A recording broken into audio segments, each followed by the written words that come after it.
Happy Sunday, everybody. Welcome to the Summit YouTube Live. I'm so happy that you're here. I just want to take a moment during these crazy times to pass the peace of Christ to you and to remind you and encourage you to always put your trust in the Lord. He's in control of all of this. I wanted to read a quick verse to you. Reminding us of that promise. It's Isaiah 26:3. It says, "You, Lord, give perfect peace to those who keep their purpose firm and put their trust in you."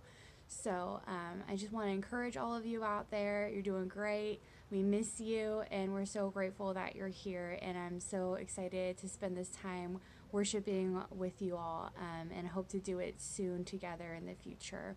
Have a great Sunday.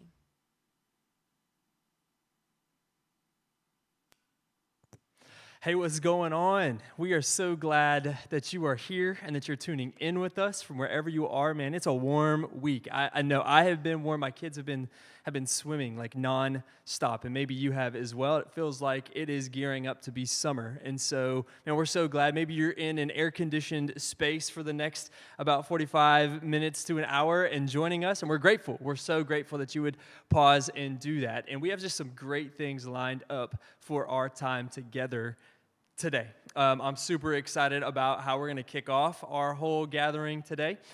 We are going to actually be doing a live voting scenario. And so I'm just going to show that to you right now, what the live voting scenario will look like. You can snap a photo of this number here to area code 209-853-6002, A for Drake, B for the Postmas Posse, C for Isaac, and D for Liz. And that's going to be important because we are going to be playing a game here with them shortly, and they agreed to do some improv stuff, and so I'm pretty excited about that. And so I'll set the scene for you as well as for them. But what you're going to do with that text number and A, B, C, and D is you're going to be asked to kind of join in the voting, and you're going to try to make your voice heard by saying who you think was the best improv performance of the night. And so you're just going to send A, B, C, or D after we play our game, and that's going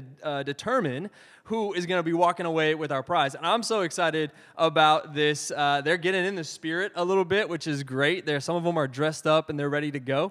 So without further ado, I'm going to kick us over to our students here, and you can see they are ready to go. I think we have the Postmas Posse, like behind them is like the American flag. They're ready to go. What's up? What's up? Good to see you. We got the Tiger King himself, Drake, who, I thought he wasn't going to smile at all for this. And then we got Liz on the bottom of my screen. She's saying, "What's up?" And then we got Isaac. And so Isaac, how you doing? He's kind of like pausing from time to time. So if for some reason technology doesn't go, then we'll make the best of it. But here is how it's going to go. Each one of you are going to be reporting on some fake news. Each one of you is going to be reporting on some fake news. I'm going to give you like a scenario or a gathering or an event, and they don't know. This is kind of coming to them blind, and they're going to have to come up with the details, with why it's happening and what's going on, and they're going to have roughly 30 seconds to do this, to sell you on the event and to try to fill in all the details. All they're getting is the event, and then they're going to go from there. So guys who are on our Zoom meeting, what you're going to have to do is you're going to keep yourself muted until it's actually your turn. And then once it's your turn, you're going to unmute yourself so that we can hear you and we don't have any other distractions going on. We good? You guys hearing me? We're good to go? Okay, sweet. So you know what? Because the fearsome twosome is there, and I feel like there's like power in community, we're going to start with the Postmas Posse. I think is what they call themselves. So can y'all unmute yourselves a moment? Yeah, hello. Oh man, it is good to hear you, good to see you. I'm excited. I love that you're both wearing glasses. And Roger, what is on your shirt? Is those avocados or limes? Those are limes and lemons, man. Limes and lemons. Limes and lemons. Can I ask you why you have that shirt? why don't you have this shirt? You know, I don't know. That's It's just a it's fair vibe. question. It's a vibe. I feel like you were taught well. Always answer a question with a question. Throw it back. I like it. Okay, When cool. life gives you lemons, you wear them on your shirt. You That's wear them on just your how shirt. we do. I like it. Yeah. Okay. Okay. So I'm gonna kind of give you. I've selected, kind of pre-selected a scene for you. Again, you guys are gonna have 30 seconds. I'm gonna tell you your scene, and then I'm gonna tell you to go, and you guys got to play off of one another.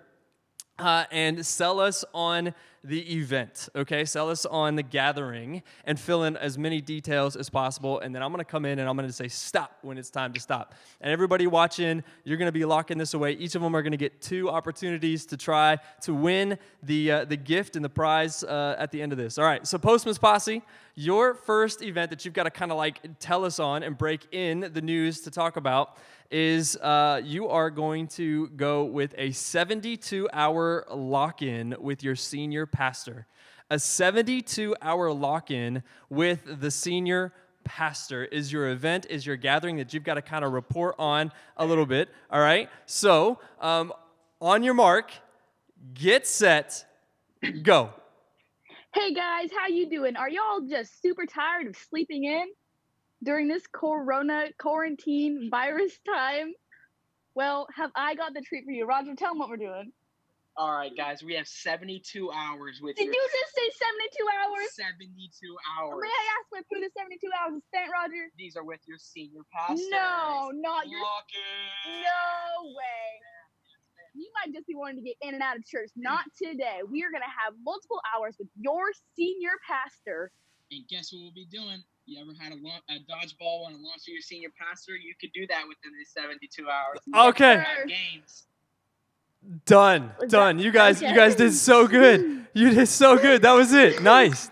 Way to kick us off and launch us off. I felt like that was strong. I felt like it was a strong way to lift off our improv. So again, we're gonna be locking those in. You guys can mute your microphone now. We're gonna go down. That was fantastic, by the way. I think I know I'm cheering. I think Matt's cheering over here. So now we're gonna go to Isaac Bowalda. So hopefully, Isaac, your internet stays true and is able to pump through. And if for some reason there's hiccups or whatever, we're just going to try to stay as close with you as possible. So you're going to have 30 seconds, Isaac, and your scene that you're trying to sell us on is not 72 hours with your pastor, which was awesome. Your first scene is you're going to be talking about baking with Aunt B. Baking with Aunt B. And the tagline is, can you smell what Aunt B is cooking? So Aunt B, cooking with Aunt B. Hold on, I have a question. Yeah. Does this have to be church appropriate? It's got to be PG-13. I actually put on our live stream that it's not for children, so we got that going for us. So, but keep it in the PG-13 category. Baking with Aunt B, and can you smell what Aunt B is cooking is your tagline. Are you ready? On your mark, get set, go. Hey everyone, we're locked inside. You know what's great? Brownies. You love brownies? Aunt B knows how to make them.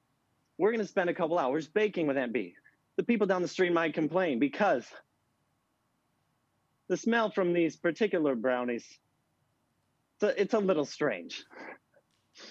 If you're bored this Saturday, come down for a couple hours and spend some time with Aunt B making your brownies so you can have a better quarantine.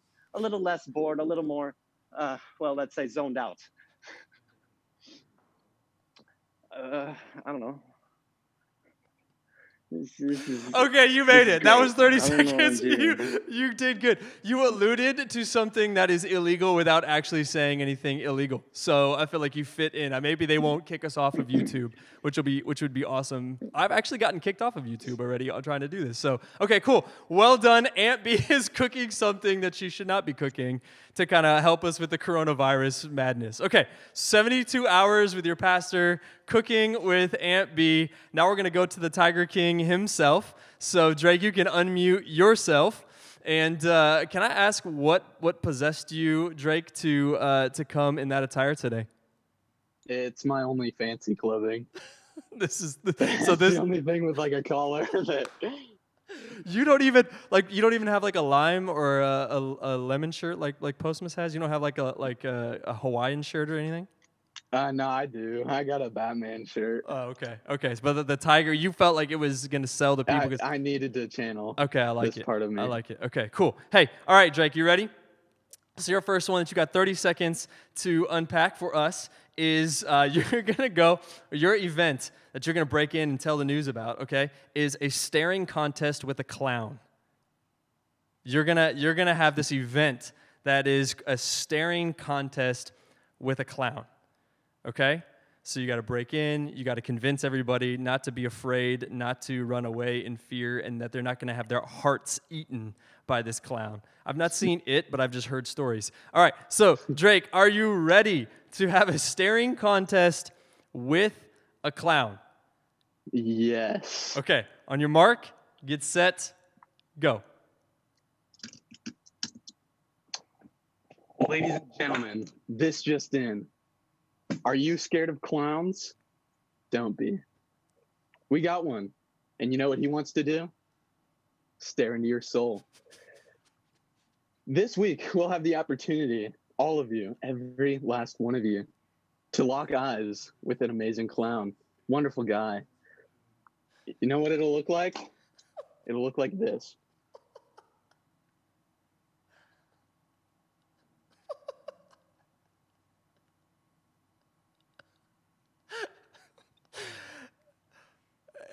Yeah, done.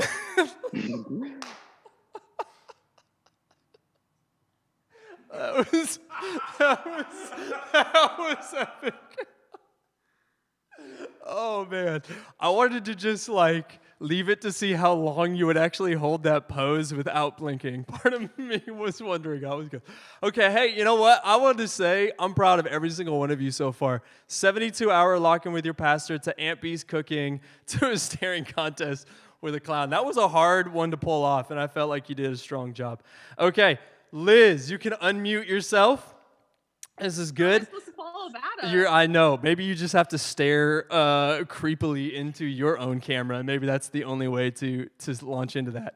All right, Liz. So I'm excited. Now, what you got to picture in this one, Liz, the gathering space, is where it's happening, all right? So we are going to be talking, you're going to be breaking into the news story to talk about an amazing gathering or an event or something that is going on around a student winter retreat. However, that student winter retreat is on the top of Mount McKinley in Alaska, which, if you don't know, Mount McKinley is the largest mountain in North America.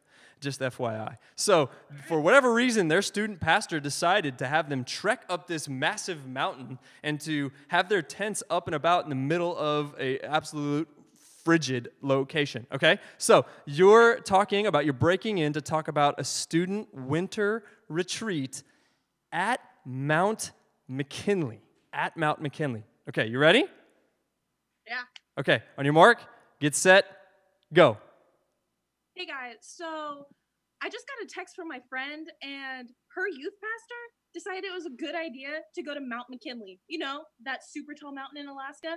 I think it's a terrible idea. You know why? Snow. It's cold. I don't think they should be there, but they wanted to go there anyways. You know why they thought it was a good idea? They thought there was polar bears. Polar bears don't live in Alaska. They just think that polar bears are a great idea. And mountains, great idea. I'm here to tell you, no. Have you ever heard of the Donner Party? They all got eaten. So you know what? I think they should retreat from the retreat and just go home. Because polar bears, mountain, snow, frostbite, death. Nice. That is good. That is a solid run. Well done. The Donner. I'm glad you went with the Donner Party in that event. That was a perfect sell right there. That was strong. I don't know how the people are going to choose the right one. So that's why we're going to go one more round. Okay, one more round through. We're going to go the exact same order from the Postman's Posse to Isaac to Drake to Liz. And then we're going to ask people as the live stream goes to text in your vote. And I'll show that number again. A for Drake, B for Postmas, C for Isaac, and D for Liz. And so they can make their sell at the end if they want. You can have like a 5-second sell of why they should pick you. Okay, so Postman's Posse, here is your next one. You guys can unmute yourself. 72-hour lock-in. Now you're going to break in, and you're going to tell about this amazing event or this amazing thing that's going on called the Parent Exchange. The Parent exchange. And the tag is out with the old, in with the new. Okay, so this is a parent exchange that is breaking news that's happening. Out with the old, in with the new is the tagline if you want to use it. On your mark, get set, go. Hey guys, we're here. We just want to tell you, are you tired of your parents during quarantine? We got the perfect solution. Is your dad, is he the one that is always napping? Your dad always naps. Well, we can fix that. You just swap parents.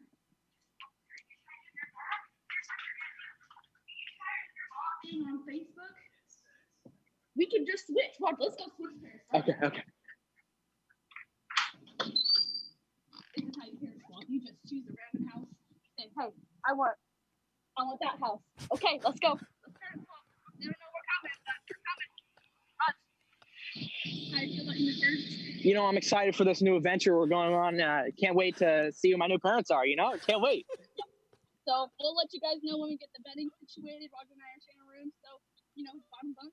But You are literally outside walking to a random house right now. That's how committed you are.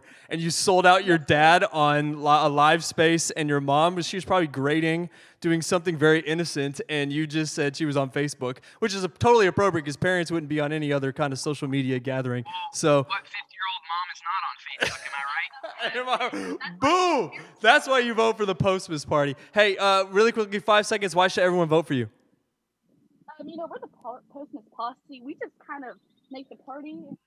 She's the lime to my, lemon. We fit together. There it is, the lime to your lemon. I love it. Okay, cool. We're going to mute you guys. You guys are done. We're going to go to Isaac Bawalda. Isaac, you can unmute yourself. Isaac, this is what you're breaking in to tell everybody about. You told everybody about Aunt B's suspect brownies. Or non-suspect, depending upon your morality. And then you're going to now talk about a dance-off. A dance-off is happening between the guys and the girls of a certain location. I don't care who it is and how old they are or whatever, but you're going to be reporting and breaking in about a dance-off that is happening, and it is a guys versus a girls dance-off. Are you ready? Okay, on your mark, get set, go.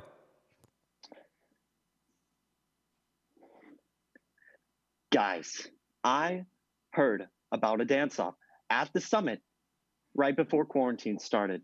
It was between Ross and Amanda. You would not believe what I saw. Do you know what I saw? Ross actually lifted his hands above his head. That's insane. He's so Dutch, I don't think anyone at our church can dance, if I'm being honest. You can prove me wrong, but Ross tried. He tried, and then Amanda came out and told Ross she wouldn't dance. Ross won by default, but it's okay. It's fine. It's okay. It was amazing to watch. Again, Ross lifted his hand above his head. Done. Wow. The Ross burn is strong. That might actually gain you some points. I don't know. Matthew is golf clapping over here. That was fantastic. Ross and Amanda. I think Amanda would win that all day. I would love if Amanda could actually defend herself here and was on the YouTube Live and was talking about it. But it's okay. Hey, man, tell me about why people should be voting for Isaac. If I got the clown one, I would have told you to go look in a mirror. Okay, there you go. Go look in a mirror. You would have just stared into my soul like Drake did. Okay, cool. Yeah. Hey, man, mute yourself. We're going to go to Drake. Drake, the one that you are now going to be breaking in and talking about, which is amazing because it fits kind of your outfit. I love this. Right here is you're going to be talking about a cat-sitting fundraiser that some youths are doing. A cat-sitting fundraiser. And a tiger is a cat. A puma is a cat, a lion is a cat, or you can have your common house cat, okay? So you're going to be talking about a cat-sitting fundraiser that some youths are putting together. Are you ready? On your mark, get set, go. Ladies and gentlemen, welcome back to Channel 14 News, bringing you your local news. Today, breaking news. Children, 4 of them, live streaming on YouTube. You know what they're live streaming? A cat. It's sitting there. That's all it is. It's a cat. It's sitting. And you know what they're trying to do? They're trying to raise money so they can buy a second cat, so they can videotape that one sitting. It's exhilarating. I don't understand the weight that this holds in our community. 2 cats sitting, could you imagine the impact that would have? Man, these are great times, crazy times. Imagine, Done. what if they get a third? Done. Yes. Okay. You took that a whole other direction, and I loved that. Just kids watching a cat sit and having people pay money for that. I feel like that's really what our youth is actually doing anymore these days. So, okay, fantastic. Drake, why should everyone vote for you? Oh, they brought the kid out. They're giving the kid love right here. Drake, why should people vote for you? Because if I got the Aunt B cooking one, I would have screamed, "Can you smell what Aunt B is cooking?"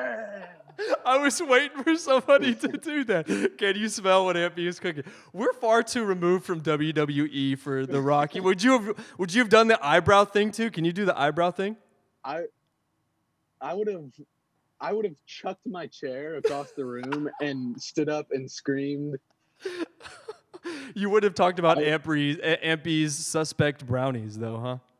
Nah, you would have got that. Okay, cool, man. That's good. I love that. I love that Isaac picked on you and you went right back at him. I feel like that's what this improv thing is all about. Liz, you're ending our time of improv, and if you're gonna vote, like look at the Postmas party. Look, they're bringing out all the stops for why you should vote for them.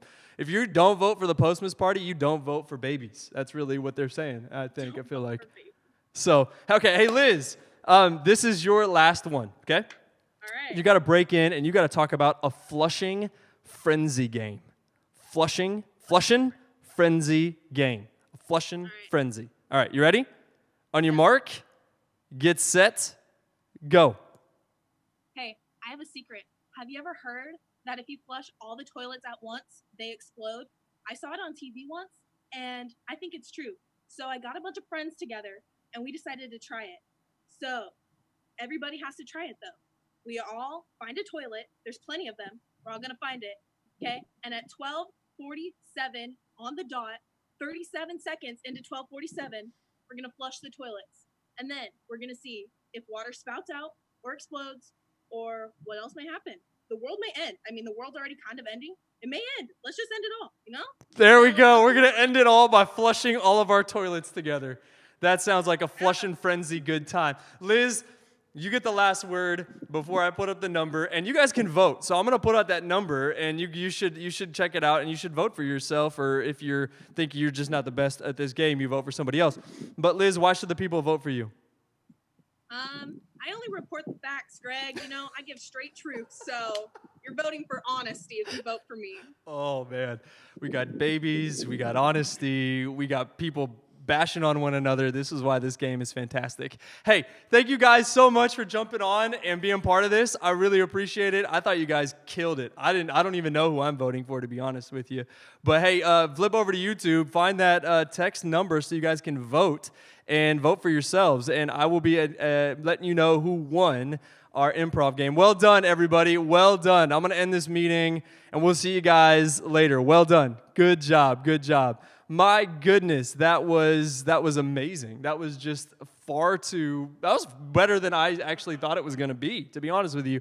They killed it. So now your job is to go to this number, 209-853-6002. You pull your mobile device out, you enter 209-853-6002, and if you would like Drake, the Tiger King himself, talking about staring into your soul, then with clowns or cat sitting on YouTube, you just press A. That's all you send is A. If you think the Postmas posse nailed it by walking outside when they shouldn't have been outside at all, moving to somebody's house, and throwing their parents under the bus, then you go B. You vote B for the Postmas, or C for Isaac and Aunt B's suspect brownies. And if you want Liz, just because she's spitting straight facts, then you vote D. So 209-853-6002, just text in either A, Send. B, send. C, send. Or D. You only get one shot, so you got to make it good. All right? Thank you so much to our crew for playing along. You guys did amazing. We're going to transition, and I'm really excited about this next phase as we welcome Carly into our space, as she's going to help us lead into a time of singing. But before we do that, I want y'all to check out this video.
We're so glad that you guys are here, and we know that it is so weird in these days to try to sing loud from your own home and in your own bedroom.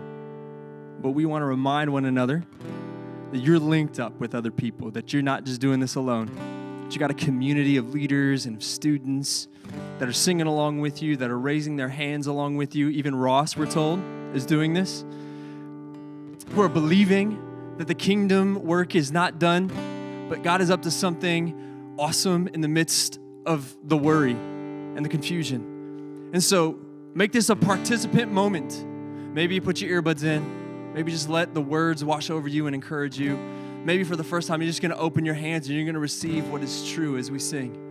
So would you align your hearts with us in this moment and join us, lean in with us, press in and believe that God is reaching right towards you with these words as we prepare our hearts for the story that we're going to hear from Greg.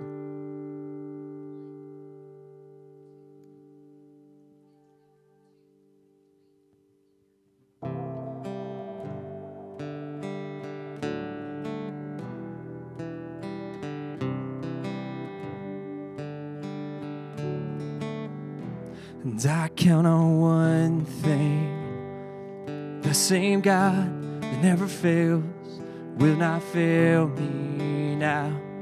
You won't fail me now in the waiting.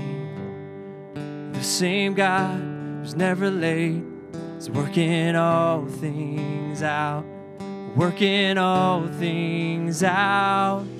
Oh yes, I will lift you high in the lowest valley. Yes, I will bless your name. Oh yes, I will sing for joy when my heart is heavy in all my days. Yes, I count on one thing, the same God that never fails will not fail me now. You won't fail me now in the waiting. The same God who's never late is working all things out. You're working all things out. Oh yes, I will lift you high in the lowest valley. Yes, I will bless your name.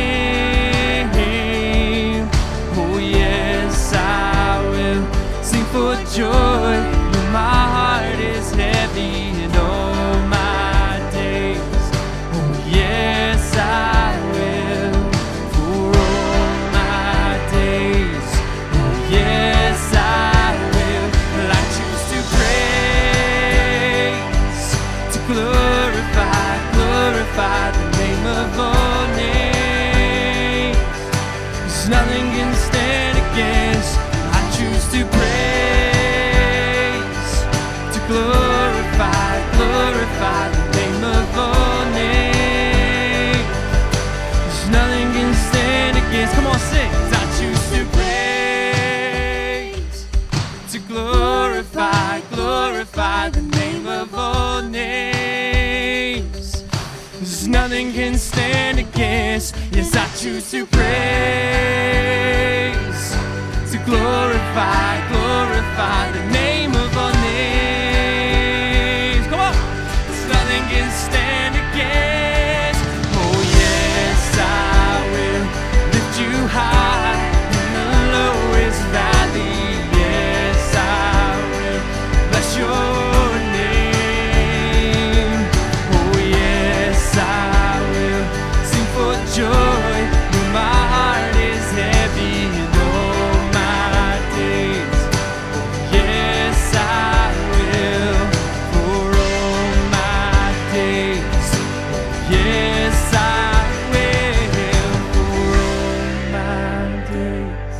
Oh, yes, I will.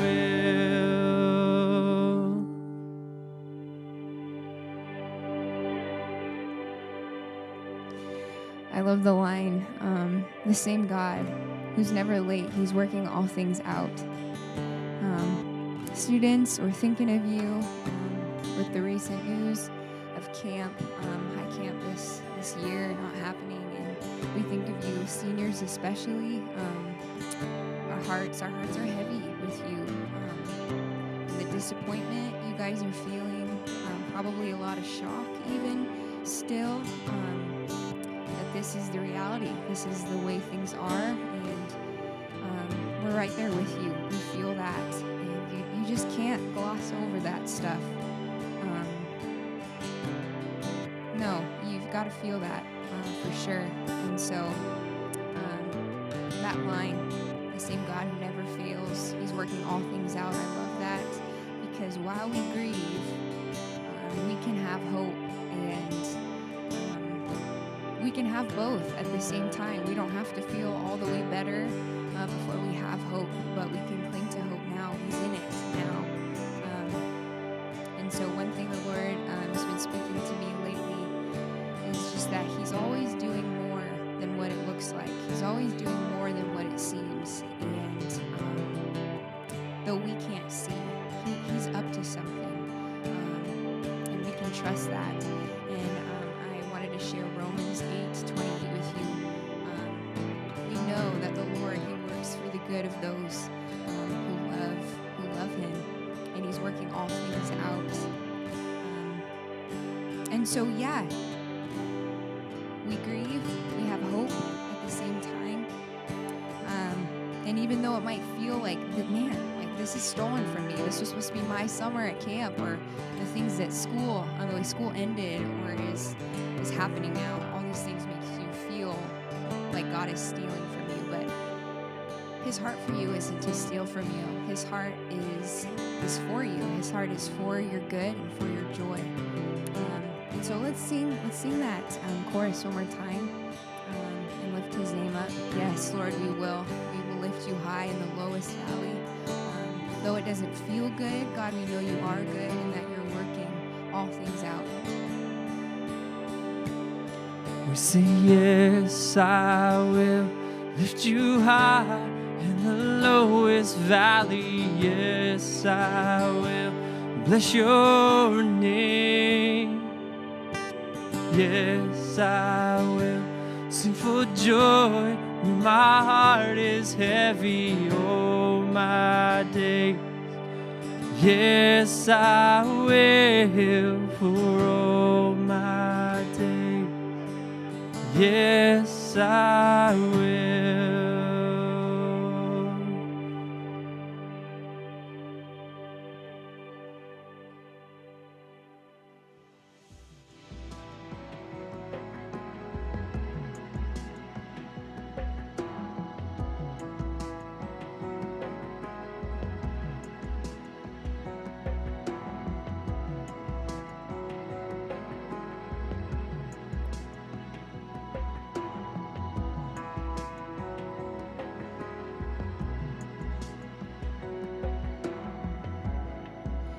cross is my beginning. The line drawn in the sand. The end of all my striving. Now I am born again.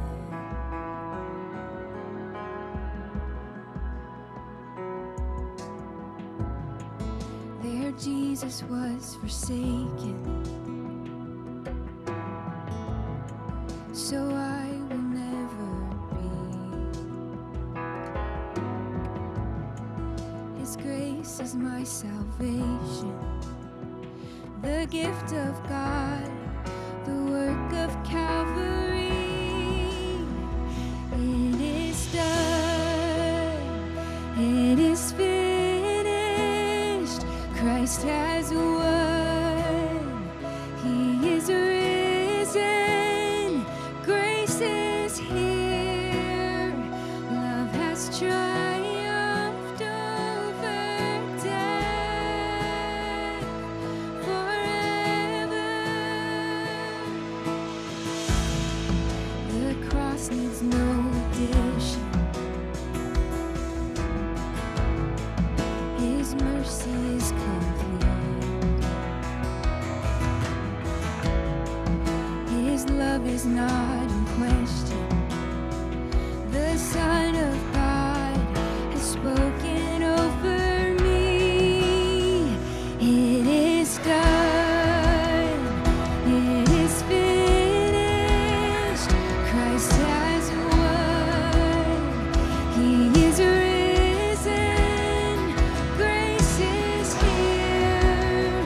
Love has triumphed over death forever.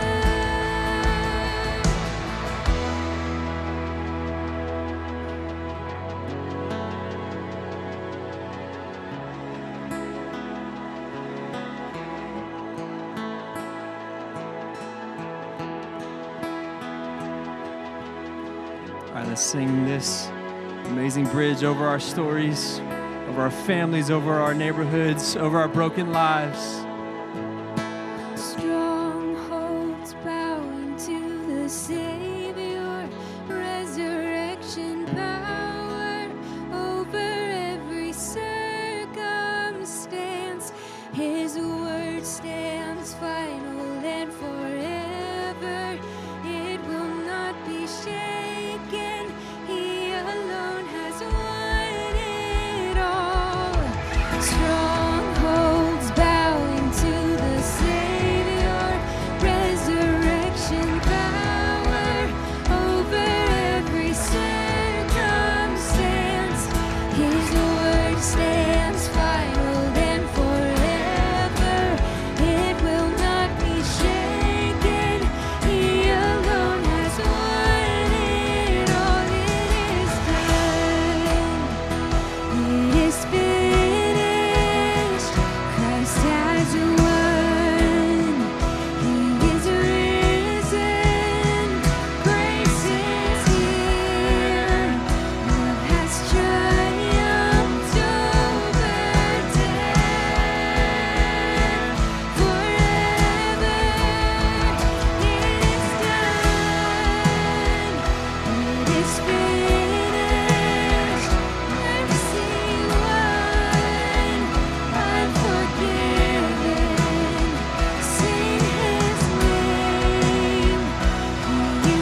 This is how I fight my battles.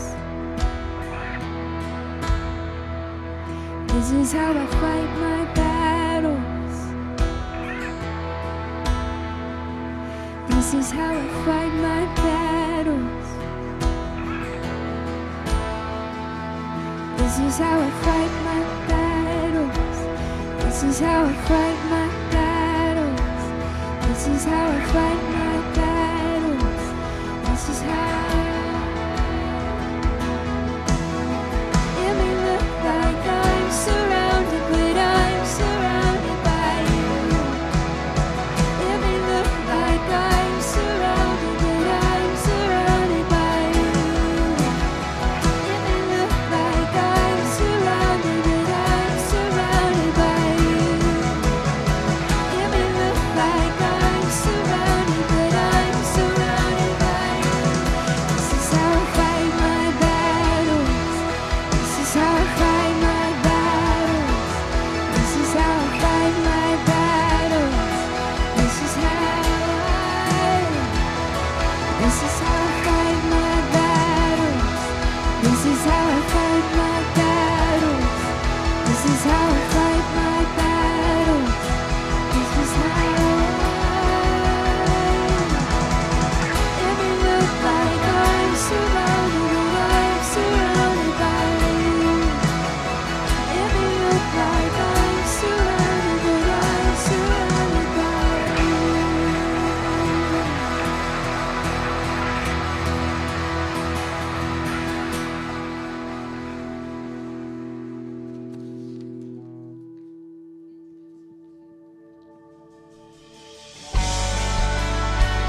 Sing chains fall.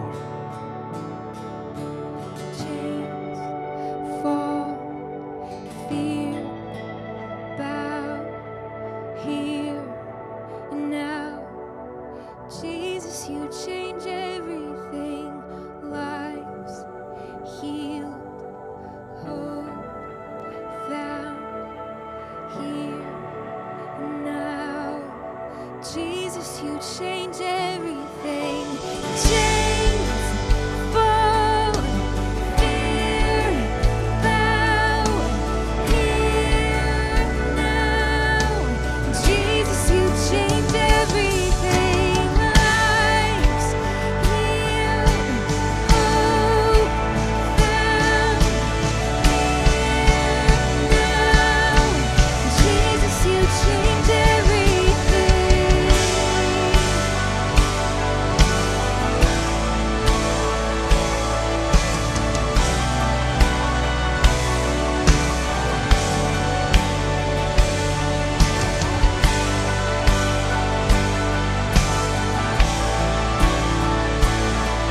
All right, let's declare this. Fear bow.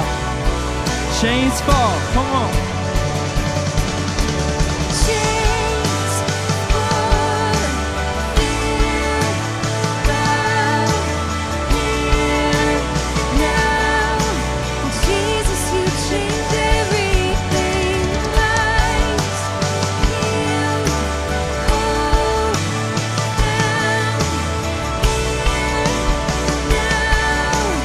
Jesus, you change everything.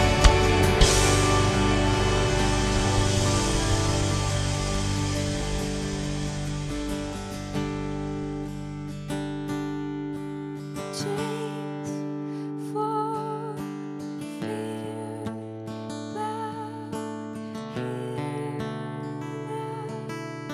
Jesus, you change everything. Lives healed, hope found here now.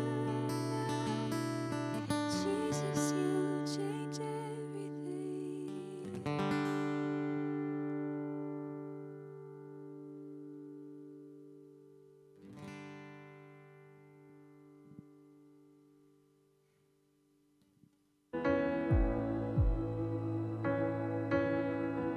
I know I speak for all of us leaders when I say we miss you.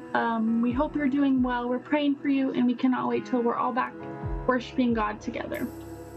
Just like Jenny did last week, I am going to take a couple passages out of Hebrews 6, verse 13 through 20. The ones that stuck out to me most were verses 17 and 19. Verse 17 says, "So when God desired to show more convincingly to the heirs of the promise the unchangeable character of his purpose, he guaranteed it with an oath." So for me, this one stuck out because I think that it shows the hope of our future salvation is certain. It shows that it's certain because God's promises have never failed, and his purpose and plan for us is unchangeable. Nothing we do, nothing anyone else does is going to change the salvation that we have in Christ. And just like Jenny said last week, God's word alone is enough. All we need is his word because his word is always true. But when God says it with an oath or a pledge, he is just letting us know that it is a done deal. And because of our weak flesh and that alone, he is giving us an oath to give us that double assurance in our future salvation.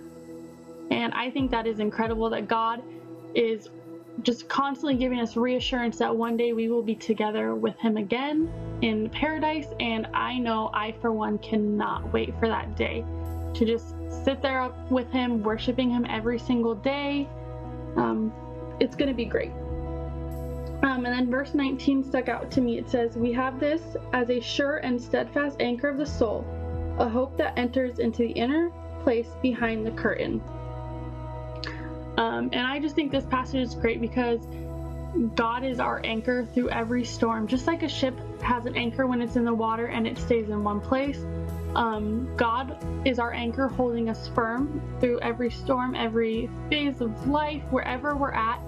He is holding us down. And to me, that is awesome because I know in any struggle I'm going through, no matter what, God is on my side and I can just look to him and He will give me the strength and the help I need. And this passage just really put that fresh in my mind and reassured me, and I hope it's been doing the same for you guys. We miss you.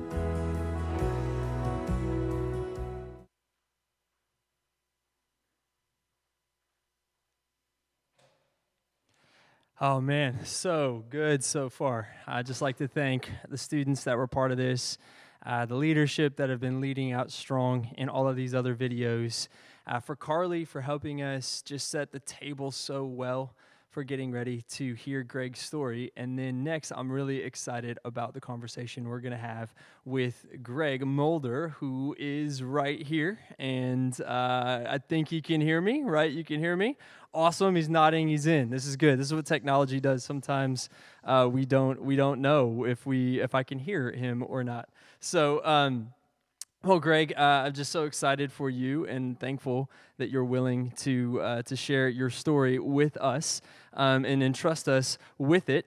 And so I don't want to take any more of the thunder or anything else, but I just maybe, is there something that you could tell us that maybe not every high school student maybe knows about you, something from a high school moment that you want to share with us? Boy, you put me on the spot on this one. I know. I don't know. You should have asked someone else before he left. You should Well, have asked Matt. He would have been good. I thought you would tell us something about your senior season when homecoming came around. Yeah, I think that the Russians, I think they colluded in that election, but somehow I won. I got homecoming king, so I was pretty shocked by that. But no, that was pretty cool experience. Do you know that we have two? I think two. I don't know if Amanda won, I'm so sorry. But I know for sure we have two homecoming court winners in our team. The question is, Greg, can you name the other one? Yeah, Vance Sitma, of course. Yes. So I not only recruit the most spiritual, holy, fantastic, amazing leaders, but they also happen to be the king. And again, if Amanda won, I can't really remember. So anyways, if that's the case, I'm sorry, Amanda. But okay, so I don't know if you knew, but you are sitting with royalty tonight. And so I'm so glad that you're going to be here and sharing your story with us. And so I don't want to take any more of your time, but I wonder if you could kind of catch us up into your journey, your story of what God has been doing to unlock your relationship with Him over, I think you're going to share with us a lot of road as it is. So, yeah, man, I'd love for you to just jump in and start to talk to us a bit about what God has been up to. Certainly, sure. So, my journey is probably very familiar to a lot of the students. I was born into a Christian home. My parents taught me and my siblings about the love of Jesus and His sacrifice since day one. I attended this church. This is first CRC. I attended since birth. I was baptized here. I attended children's worship, Sunday school, catechism, youth groups. We even attended evening service, even on Super Bowl Sunday. Sometimes it happens. So, wow. That means we're not only sitting royalty, but we're sitting in the elite of the elite spiritually, ladies and gentlemen. Yeah, thanks, Dad. I attended Ripon Christian, kindergarten through graduation. A lot of good experiences there. And then after graduation from high school, I went to Dort for 4 years. So Greg somehow let me into youth leadership, even though I went to Dort, and it's not Calvin. But we forgive you. No, you being there for Super Bowl Sunday evening service kind of like evens out the whole Dort University deal, I think. Yeah. And really, there was never a time in my life that Jesus was not part of my life.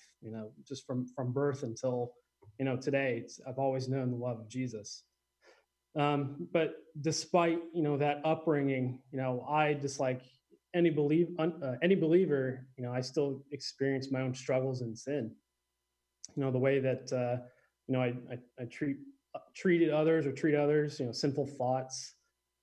Choice of language, bad behavior, whatever, I find myself easily falling back into those things. I know they're sinful, but that, it leads towards guilt. And, that's how you know that it's sin. So, but, there's times in my life where despite the sin, everything's all good. Everything's going well. And I really wasn't putting effort into my relationship with God. School is going well. Um, Playing sports. Sports is, a lot of fun. Plenty of time to hang out with my friends after school or whatever. Um, I'm able to go home to my house, to my family. Plenty to eat, probably too much sometimes. Good health. So life seemed to be on cruise control for a while. Yeah, yeah. And I think, again, just the relatability of that story of like, I have no major hurdle that I've got to clear or that's knocking me down or wall that's not able to be pushed through. And so you just said times in my life and everything was, quote, like all good. It was comfortable. It was secure. It was safe. There was routine there. There was nothing really like alerting me. It wasn't like I didn't know where my food was coming from the next day. I guess a question I have just out of that would be, man, why do you think it's so easy for us to fall prey to leaving God kind of in the churchy world, like on Sundays, because it was all good, man. I was kicking it. I was doing, I know who the Lord was. Why is it so easy for us to maybe like leave God in the church and maybe leave him out of our normal, everyday Monday through Saturday life? Yeah, good question. At least for me, I believe it's easy to get comfortable knowing that, God is everywhere and he's involved in every part of your life. So it becomes less important to bring God with you.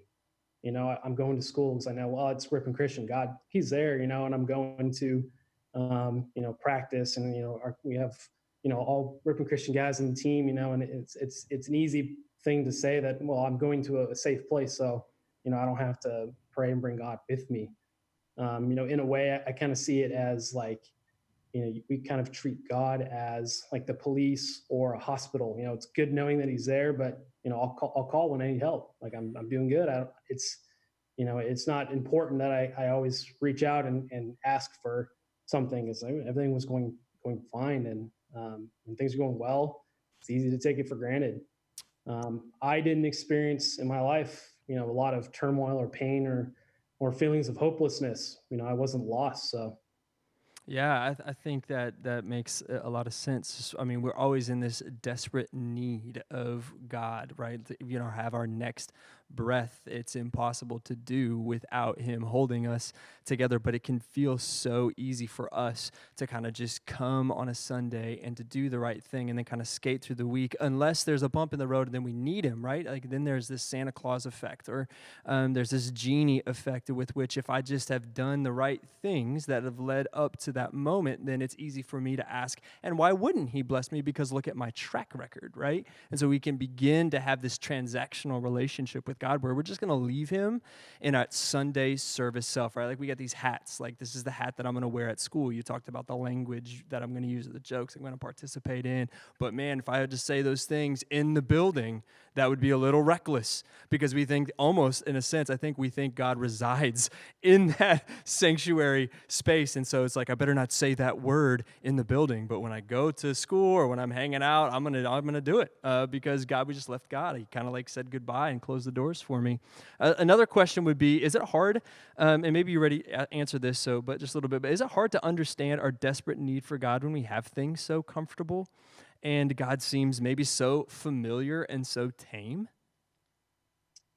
Absolutely. I mean, I believe that, we get in this daily routine where you're working hard to find comfort in, what we would call material things, to have a comfortable home, choice of clothes, good food to eat, what car you drive, you got good friends, it's easy to lose sight um, of God's faithfulness when, in reality, he's the one who's in total control.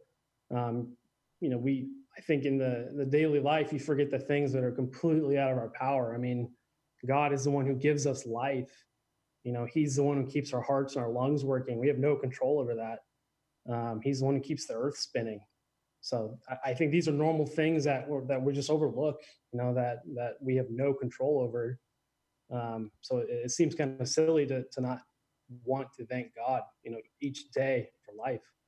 Yeah, yeah, and I just think sometimes there is actually a worthwhile thing that he can do by displaying our weakness. Paul talks about this, right? Like even that thorn in the flesh, where he's asking and begging God in 2 Corinthians 12 if he would release that from him, it would make his ministry maybe more simple, his life more simple.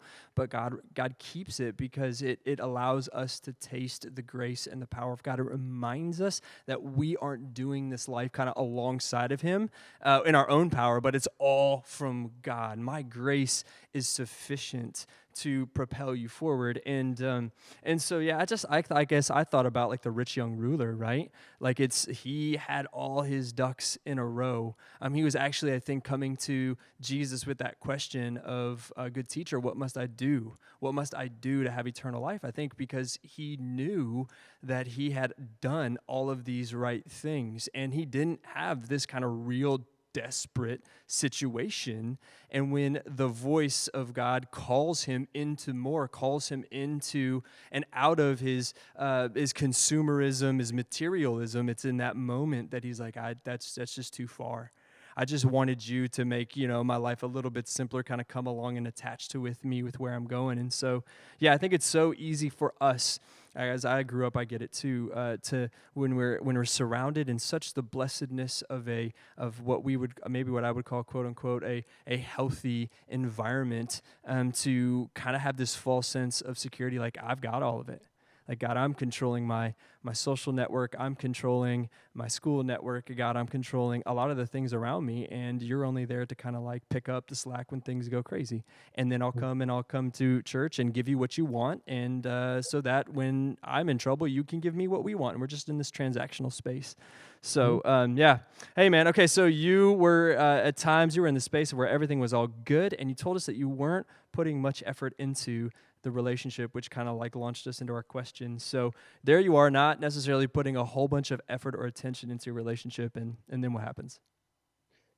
So, being in school, doing chapel, once a week, coming to church, going to youth group, we're constantly fed messages from different people, different sources. And eventually, I started to see this pattern of there's this passion for God that some of these other people had. You hear this dramatic, fantastic story about how someone was saved and how they found God and they were saved. And, I started to honestly question to myself, like, do I even have this relationship with God? Someone's so passionate about it, and I'm just, going about the day like nothing's wrong. And it made me think of the story in the Bible about Saul when he's on the road to Damascus. When God struck him with blindness, it's right there on the road, and that was a wake up call. And that was the moment where he converted to what we know as the Apostle Paul. So to me, I was just kind of thinking like, well, I guess there's a story that I'm waiting for. I'm waiting for something to happen to me. Yeah, almost like there has to be some sort of profound moment where maybe an addiction is released or a car accident, and that's gonna propel me, and there's gonna be this dramatic feeling and this dramatic story that happens. It can't just be mundane, minor moments along the way of faithful parents doing faithful, habitual Christian disciplines that eventually lead me to discover the grace of God. There's got to be something more. It's got to be flashy. It's got to be exciting. It's got to be fantastic. It's got to be spectacular, right? God is doing this. I mean, I have to have that Paul moment. I've got to be Joshua, and I've got to, hear the angel of the Lord tell me walk around the city and stuff's got to fall. I got to have that moment. And until I have that moment, I don't know if I really know if I could be passionate. Is it all real or is it fake? I think that resounds. And so I guess a question I would have is this. Why do we not expect to find God in kind of the ordinary and mundane realities of life? What happened to Paul is spectacular and unique and showy. Why do we think that God is there, but God is not moving profoundly and miraculously in the fact that Greg is in a home where the gospel is being proclaimed every night at dinner, and he's being faithfully brought to school and faithfully cared for on Sundays by just a covenantal community? Why do you think it's so easy to maybe not expect to find God in those ordinary places? Well, I think it, kind of goes with those stories you hear in the Bible, because the stories where someone was a believer their whole life, how many can you name off the top of your head? There's not very many, and there's countless stories of, when God told Noah to build the ark, and he split the Red Sea for the Israelites, and Jesus himself performing physical miracles. I think there's so much story and drama in the Bible that it just seems right. Like, yeah, something's got to happen eventually, and I think what I was missing, I'll talk for myself, what I was missing is, I'm not allowing time for God to speak to me. I'm not listening. I'm not hearing what he's saying.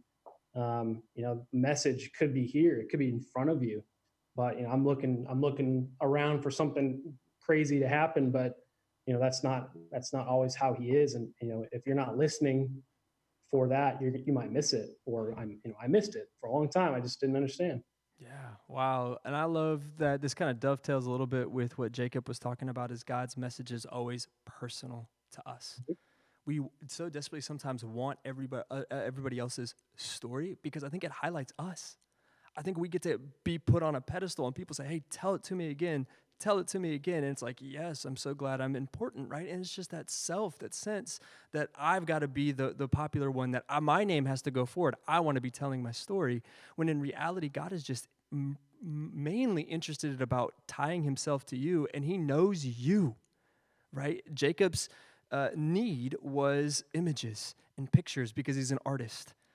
You and me, we're not particularly artists, I think we could say. I've seen you do Pictionary, but he knit you and gave you a disposition in such a way that he wanted and will reach you right where you're at, so that you can know him. And I think that's what a little bit of Jacob's interesting was, like, it's just very personal. And oftentimes like I said, I think we want the extravagant because it makes us look amazing. And God's just about not making us always, but highlighting the fact of Jesus is amazing and that he gets to be our lead story. And Greg, I just wanted to read this before we move on, but just the kind of this ordinary, mundane space. I think of the Thessalonians.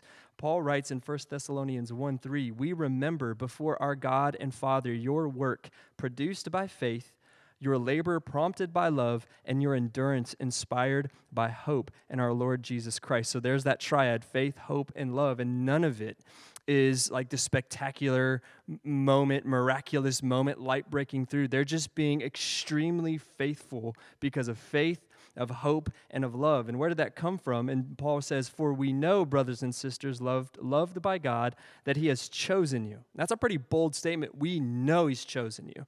And then he says, why? Because our gospel came to you not simply with words, but also with power and with the Holy Spirit and deep conviction. And I love that Paul just showed up to Thessalonica and he began teaching. He just began to say, I have a message. Come and let's process this together. Come and hear gospel message of Jesus, the rescuer, coming to release bonds and to call people out of darkness back to life. Come to see what God is doing in recreating the world. And it was through this message, through these conversations, through this processing, that faith, hope, and love got embedded into their hearts, and something miraculous happened. Not that they saw a light, not that they saw the risen Jesus, not that people were rising from the dead or food was being, something miraculous happened, that the Holy Spirit broke in with power and it transformed how they lived. And they yearned to imitate Paul and his discipleship crew, which ultimately were imitating the Lord. And so it's mundane, it's boring, it's rote, it's showing up, it's listening, it's talking, it's learning to pray, but it's also miraculous because you're moving from dead in your sin to alive in Jesus as you hear the gospel message. And is that not the most amazing thing that changes our whole story? Is that message of hope that we get to hear. So yeah, just like that, even in the mundane moments of just showing up to the table with Chuck. Chuck was faithful in just reading this word. And that's what Paul was doing. He was just saying, listen, let me tell you about the word. Don't worry about my deal. Let me tell you about the gospel story. And that was the power that broke through hard hearts. So may we be comfortable with this idea of Deuteronomy 6, which is, you're going to be talking about the word of the Lord when you're walking along the road, when you're doing the dishes, when you're in the home. You're going to press them into your children, and you can't do anything else but just tell that story, tell that story, tell that story. Remind them who they are. Remind them of their adoption. Remind them they are chosen. And it's that incremental moments that is powerful and is eternity shifting. And I think sometimes we miss that.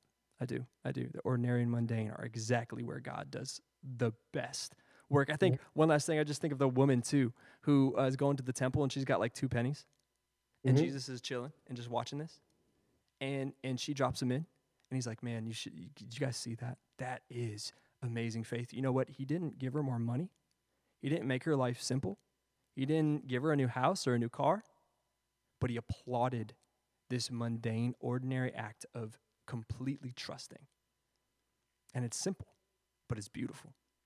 So, okay, man, so you are having wrestling matches about, like, am I really connected to the Lord or am I not? I'm maybe not passionate. I don't have this amazing story. Then what happens? What's next? So I began to realize that I was using my setting, and my parents, using, Sundays I go to church and I go to Ripon Christian and I go to youth group. I was using those, events to establish my relationship with God. I'm very passive. I'm a Christian because I go to Ripon Christian, and I'm a Christian because, I go to youth group and I believe everything. I still believed in God. But I was just going through the motions. I knew the answers. I knew what I needed to say when I was asked certain questions, but kind of like we were talking about, I treated God like, I'll see you on the weekend. I'll see you on Sunday. I know what I'm supposed to do, and, but tomorrow's Monday, so I'll catch you in a week, so that's kind of where I found myself in that point. Yeah. I'm going to break in, and I'm not going to do any more talking, but I'm just going to ask, do you think all your activity of going to all the right events and putting all the right answers into your head was really ever for God? Or do you think during this time you were doing a lot of these things kind of just for you, if that question makes sense? Yeah. Honestly, I think, you start off with that childlike enthusiasm when you're a kid, learn the stories about God and to meet God. But, in my case, as time goes on, you end up studying scriptures because you have a test, and you have to pass the class. So you got to get good grades, and we got to memorize these verses because it's homework. And we feel the need. Felt the need to, have to impress my friends, have to impress the teachers, people at church. I have to press them with my knowledge of the Bible and Scripture. And I think this attitude of I got to know these answers, and I think when you get to that point, I don't think these activities are God glorifying anymore. If you're doing it because I have to, get that A or whatever the reason is, I think we're now missing the point. That's so good. That's such a good encouragement. I think of the older brother from the story of the lost son. Instead of celebrating his brother's return, he kind of looks and says, "Listen, like I was slaving for you. It's an interesting term. Like I was slaving away for you. You owe me, right?" And so I think a lot of times, even Paul says, like I was doing all these really righteous, law-abiding things, but it was never just for God, for God's pleasure. It was always to try to manipulate him, to have him give me something, favor, blessing, whatever I was owed. It was never just for God. And I think that's, you said it so well. Okay, man, so you're maybe just treating God like this weekend thing and not embracing him into all aspects. You're not finding maybe the pleasure in just doing the things to make his name famous. You're maybe just trying to pat your stats, if you will. Then what happens? So, I'm probably about 16, junior year of high school. I came to this realization, like I need to make the decision to take the next step for myself, and to give my life to Christ. This is something that I wanted to do, not because anyone told me to. This is something that I felt, all right, I need to do this. I need to get that passion in my own heart. I can trace it back to, my experiences at HiCamp. I went all 4 years, and it was such a powerful week you spend there each year, and you feel God around you, and you feel God calling you. Speaking for myself, Right. and then junior, senior year of high school, here at church we go to catechism. It just for some reason it struck me different, learning catechism and learning more about our complete hopelessness of life without Christ. And it just became, to me, that it just became more than just an old text that we're supposed to know. It became something different, and that led me to continue to pursue God. And junior or senior year, I can't quite remember. I made profession of faith at church. I took the step to invite God into my heart and to make it a real relationship for me, not just because that's what I'm supposed to do. So that was a powerful year or two there where I just felt myself changing, my relationship growing. Yeah, so good. I love that you talk about the intimate moments, but you talk about the sovereign moments, and I think we need both in our relationship with God. As far as the transcendence, He is holy and other, and we should feel small in that space. But He's also so near and accessible. And you said part of your journey was just kind of confronting your sin and realizing the depth of it and the need to be pulled out of it. And I think that's part of that. Like, everything was all good. Like, no, it wasn't. Like, you're hopeless and you need a rescuer who qualifies you to bring you back into a right relationship with God. And we just didn't see that at the front because there was like this transactional, but God was doing some work. So my question is how does knowing God's law increase your gratitude for Christ? And maybe what difference does that make now to your affections? Right? So now we talk about a little bit of the affections before, and you're like, I don't know if I'm passionate. I should have this feely, touchy thing moment with this mysterious other thing. But now the law kind of hits you in the same way it hit Paul. And how does that increase your gratitude for Christ? And maybe what difference now does that make to your affections with Christ? Sure. I learned, how hopeless we are without Christ in our life. Jesus made the ultimate sacrifice to grant us salvation when He died on the cross. That saves us from an eternity in hell, and that doesn't sound like any place anybody wants to go. Especially me. He didn't have to do that. That's the thing. He didn't have to. We don't deserve it. And being that I'm a child of God, and I invited Christ into my heart. I just feel like I have to praise Him. I have to worship and glorify, because I get to experience this joy of salvation. That answers your question, but that's kind of how it evolved into this feeling of, I can't believe somebody would do that for me, because I don't deserve it at all. Yeah. And I think that's the shift. That we don't move to transaction. I have everything now as a free gift. I don't have to fight for acceptance. I don't have to fight for an inheritance. I don't have to fight to be adopted. I don't have to fight to be loved. I have it all, even at my lowest moment. That He gave everything to make me right with Him.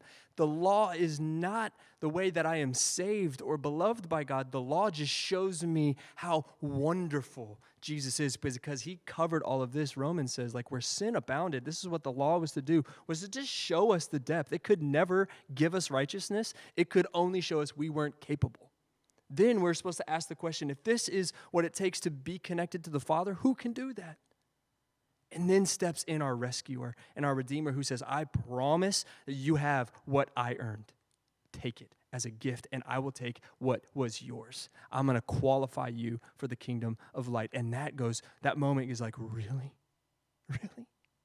I just want to make your name known. I just want to live so that you become famous and your glory spreads. And so now I do the law, not because I want God to like me. I do the law, and I delight in the law because He does love me. And I want His name to go forth. And so I think that affection, as we dwell in it, that changes our affection for who God is. Okay, so you're making profession of faith, and your journey is shifting. God is doing a miracle in you, just as He did to the Thessalonians. There's Holy Spirit power coming over your story, so now you're grabbing hold of it. Then what happens? So, that experience, that was 17, 18 years old, into high school, and I carried that with me through college, and that kind of brings me to where my journey is today. I believe that God, placed me in this family, and He put me through Ripon Christian, and brought me to this church, and that helped to build and mold me to be a light in the darkness, as an example of God's faithfulness. That's actually tied to my favorite verse, and I'll read that right now. It's from Matthew 5:16. I'll start at verse 14. It says, "You are the light of the world. A city on a hill cannot be hidden, nor do people light a lamp and put it under a basket, but on a stand, and it gives light to all in the house. In the same way, let your light shine before others, so that they may see your good works and give glory to your Father who is in heaven." So I think that, to me, whenever I found that passage, that stuck with me for a long time. And even today, that's something that, I pray about that daily. I ask that, God allow me to be a witness to those around me so that others can see Christ through me. So, I carry that with me to, various places. For example, my workplace. Not everyone I work with is a Christian. Not everyone is a believer. Coworkers or customers or whoever. And I believe that God is using me, for an opportunity to reach them. There's been times where coworkers have asked about my faith, or somewhat challenged me about my faith. And it can be awkward and it can be hostile sometimes, but I it's how you carry yourself daily that that open opportunity for them to ask. Because this is something about Greg. I know he's a Christian. To ask him, because maybe that's what they need to hear on that day. And those are the moments where you can choose how to respond. You can stand up in your faith, or you can just roll over and say, yeah, you're probably right. I don't know, it's kind of silly. So to me, I think that's the opportunity that God has put me in, just in my workplace. Another example is, I really love being a part of our youth ministry here at church with the high schoolers.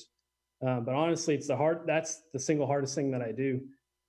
Greg can definitely attest to that. But the leaders, we get tremendous amount of support from Greg and from each other and from the church. But it is not possible without God, on our side. But I believe that my story is common, for many of the students. It's my hope that I can be used by God.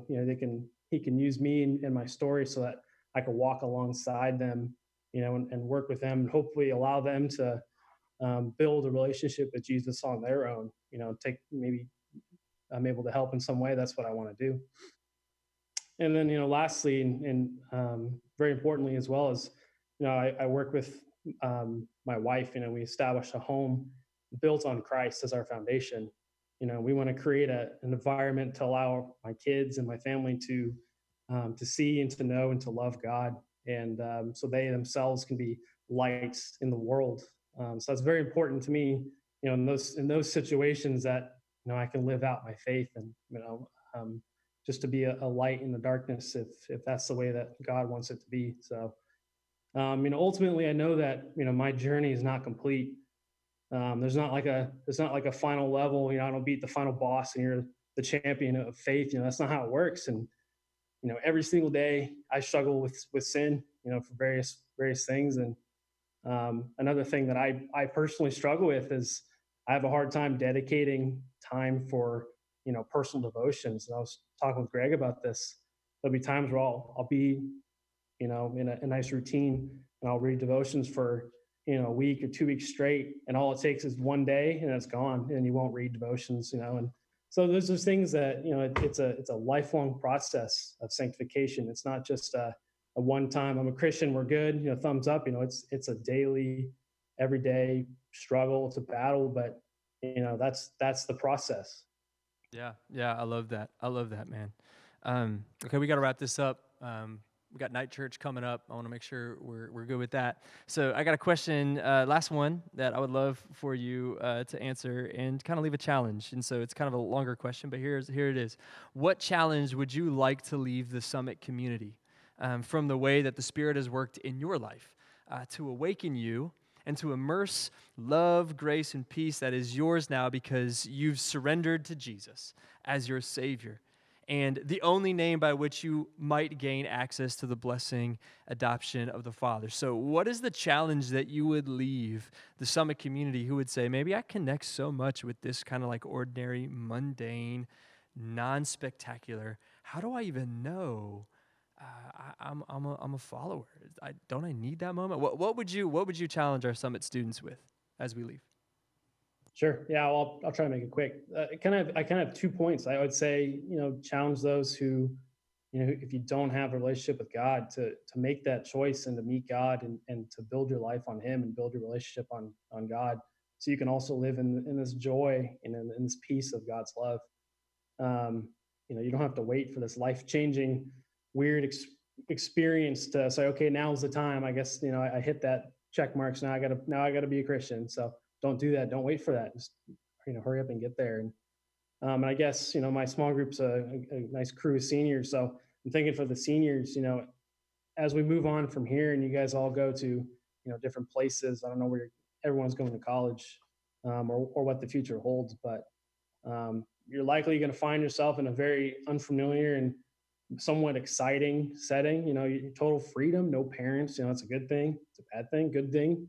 But I challenge you to make the choice to make God part of your life. Wherever you end up, I encourage everyone to stay plugged in, find a place to attend and go to church and worship. Join a Bible study, start a Bible study. Surround yourself with good friends, but always allow your actions to glorify God.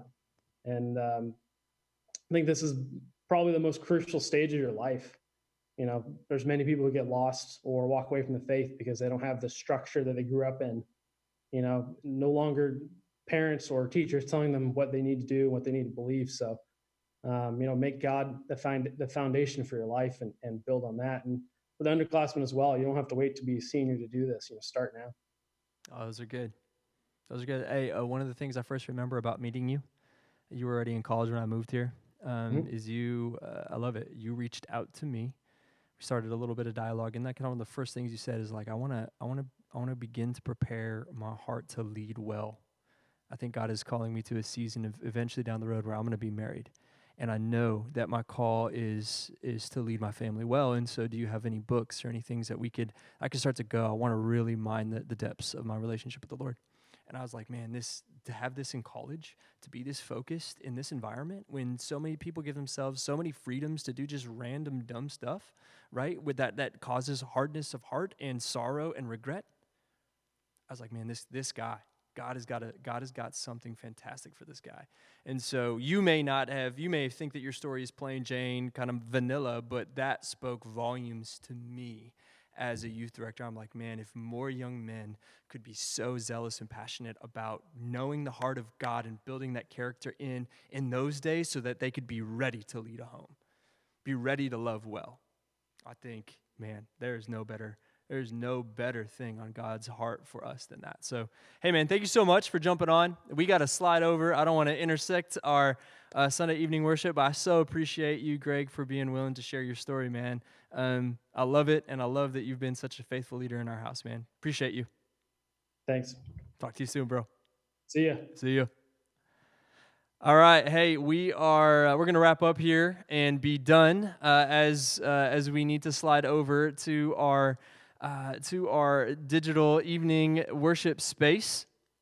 I just wanted to tell you that the votes are in, and B has a landslide victory. And if y'all don't know who B was, I'm going to show you who B is. Thank you so much for voting and for texting in. B is the Postmas Posse. The Postmas Posse, you are going to be getting a gift card. Hey, everybody, we are so grateful that you joined us. Slide over and watch evening worship at First or wherever your evening worship might be found, and we will catch you guys next week, our last gathering of the summit. We'll see you guys then.